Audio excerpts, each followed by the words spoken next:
This is the NFL Draft Report on 101 ESPN, featuring Tony Softli and Howard Balzer.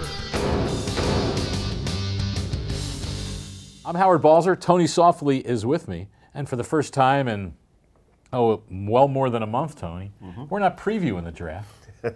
We're reviewing the draft, at least the Rams' first-round draft pick, which is now in the book, defensive end Robert Quinn from North Carolina. He wasn't part of a lot of our discussion. He ends up being the pick. What's your reaction now, knowing what you have said and what the Rams feel in terms of this? Yeah, my reaction is still the same. I think Robert Quinn is an exceptional football player. He's freaky athletic. He's got natural pass rush skills off the edge. He can flip and clear and burst to the quarterback.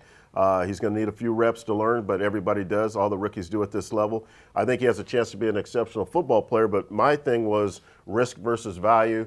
He's the only player in the National Football League that's ever been drafted with a brain tumor. He's the only one presently in the league with a brain tumor. So, I mean, it's the unknown. For me, it was too much risk because of the unknown. Is there going to be more swelling on the brain? Is there going to be more fluid on the brain? It sits on the brain stem is what I understand. So that, to me, is really, that's critical. You're talking about your speech. You're talking about your movement, your dexterity. Everything is pressured off that brain stem. So for me, it was a little bit of a risk, but I know what they're thinking. He's a hell of a football player, and if everything can stay healthy, he's going to help this team. He's a Steve Spagnuolo-type football player coming off that edge, and it's going to be fun to watch him.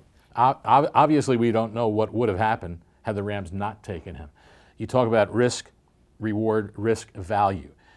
Top 5, you're paying an awful lot of money. You don't know what's going to happen.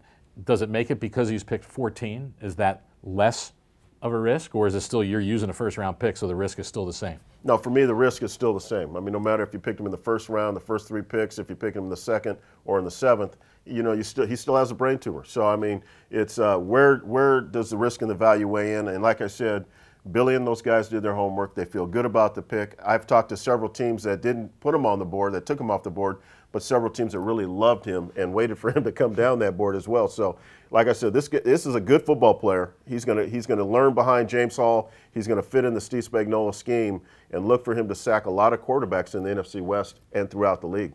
What do you expect in terms of role in his first year? More as a situational pass rusher with James Hall there on the right side? Is that what you see, or some other way that he'll be used? You know what? I think right now they're going to work him in behind James Hall. They're going to figure out, you know, where his fit is best. He'll be on the right side. There's no question about that.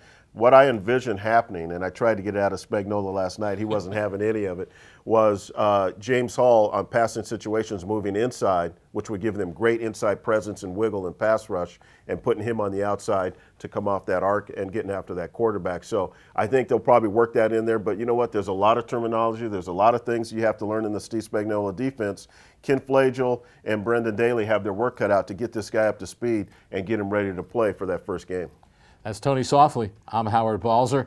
We will come at you again next week when we review the entire Rams draft. But keep in mind, look at everything, video, our written words on 101sports.com.